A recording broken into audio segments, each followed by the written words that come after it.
वक़ाल ला हत्ता तख़ुज़ू अला यदि ज़ालिम।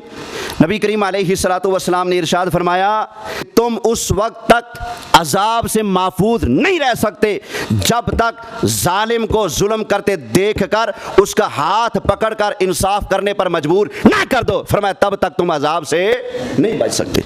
हुजूर ने पहले उनका जिक्र किया, फिर अपने गुलामों की बारी आई तो फरमाया तुम भी खबरदार हो जाओ, तब तक तुम अजाब से नहीं बच सकोगे जब तक जालिम को जुल्म करता देखकर उसका हाथ रोक कर उसको इंसाफ करने पर मजबूर नहीं कर देते, तब तक तुम अजाब से बच सकते।